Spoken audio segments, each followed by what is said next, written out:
Good evening, everybody. Steve Fletcher with a trumpet for my people. Today is February 26, 2018. And I want to talk to you about the upcoming holiday of Purim. Okay, over this last week, we've had many signs that have come.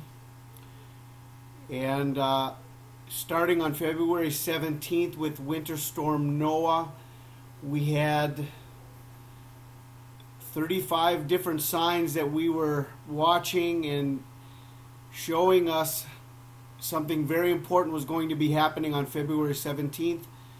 Winter Storm Noah came, and that was the exact day, the 17th day of the second month. No coincidences in God's timing or on God's calendar. So that is a serious warning.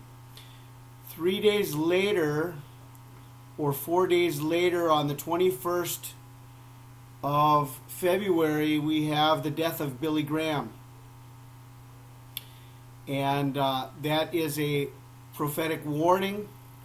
There are many people that have talked about that as a sign, that he is a sign of Methuselah, who died just before the flood, a sign of Moses, who died just before the people of Israel went into the promised land. So the death of Billy Graham at this interval right now, at this timing, is a very important sign. Then 1 or 2 days later, Donald Trump made another declaration about the United States Embassy that was going to be moved to Jerusalem. He mentioned the date of their anniversary, the 14th of May, the 70th anniversary of Israel, that the embassy will be moved. Okay, but right now we are in a prophetic time.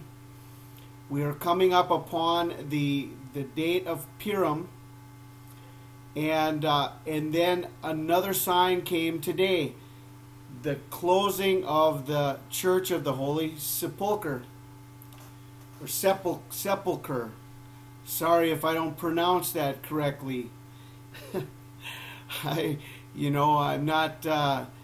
That's a place I don't talk about, and I don't usually use the word sepulchre.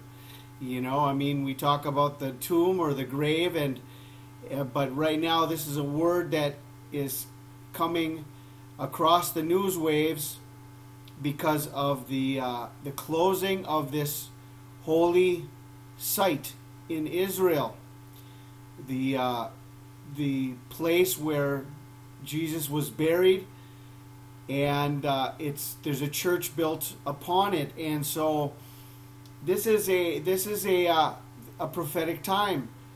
These are things that create signs and messages. Okay, it's Noah, the sign of Noah, the coming flood, the sign of the death of Billy Graham, Methuselah, who died just before the flood, and Moses.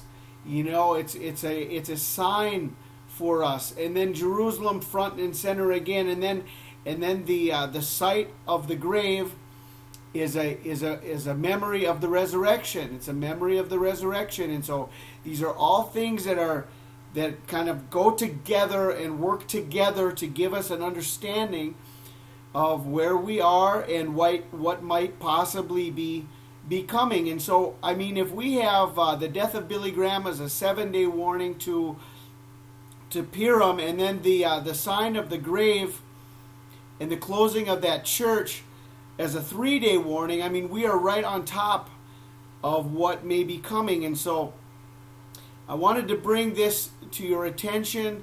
The other thing that just kind of strikes me and gives me another reason to talk about this is the date of my sign when the Lord gave me my sign in the sun on the 12th of December, which the Lord showed me, 12, 12, 12, and then there was midnight, and that was another 12. And so what we have here is we have the 12th day of the 12th month is the 28th of February, and the first day and the second day of March is the 13th day, is the 13th day. Okay, it's not the 12th day of February, it's the 12th day of the 12th month. And then we've got the 13th day of the 12th month.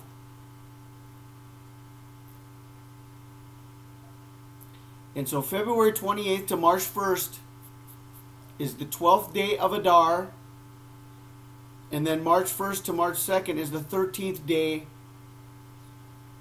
of Adar.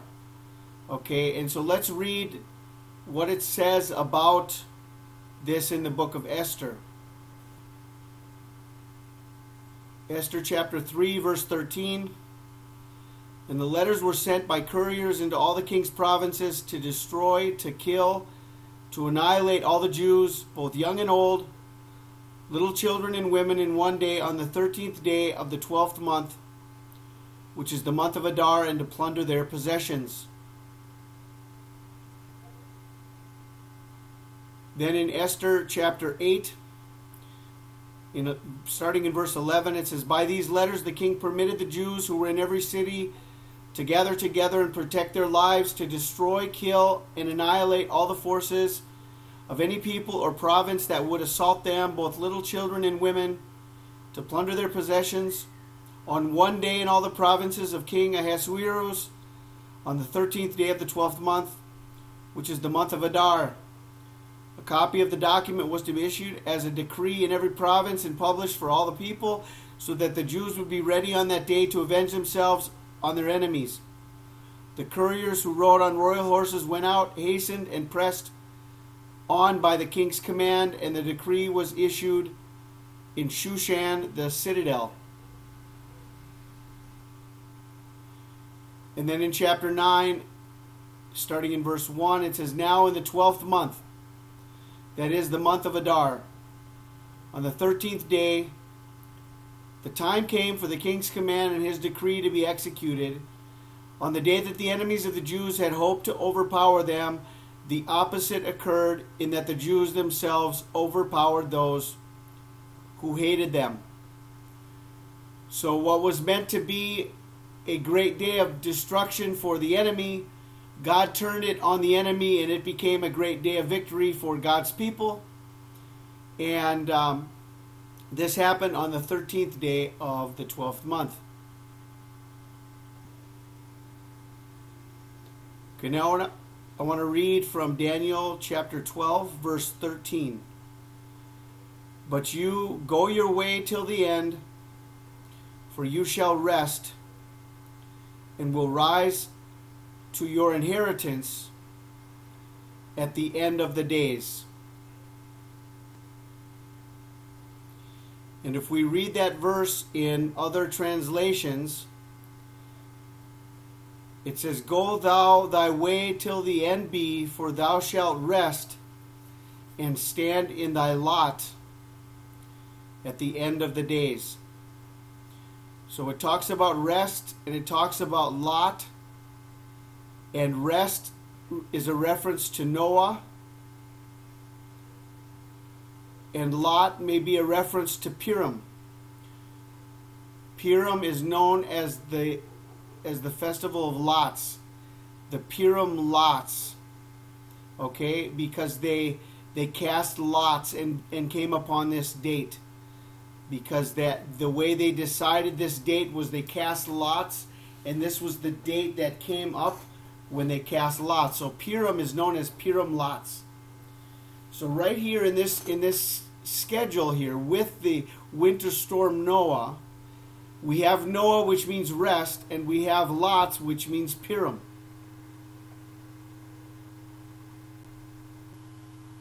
The book of Esther is the story of the queen.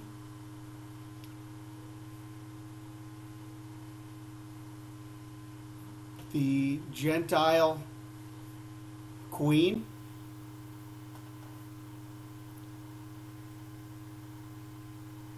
And the story of Haman.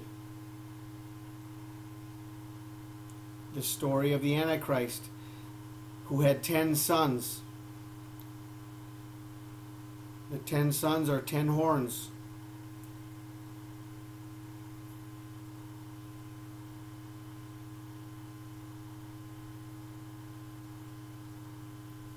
A closer look at Haman in the book of Esther foreshadows the man of sin, Antichrist, in the New Testament. Esther 7:6, Haman the wicked. Numerical value of Hebrew letters in that phrase adds up to 666. Haman's power had authority over all princes. All people were required to bow down to him.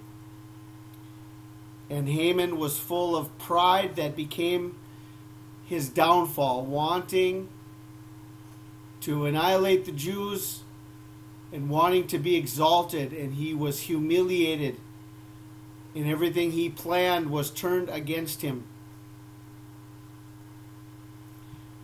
And so the connection beyond all the other signs that we have leading us to Purim is a connection to the sign that I received in the sun on December 12th, 2012, 12/12/12/12, and here we have the 12th day of the 12th month leading to the 13th day of the 12th month, which is the day of Purim.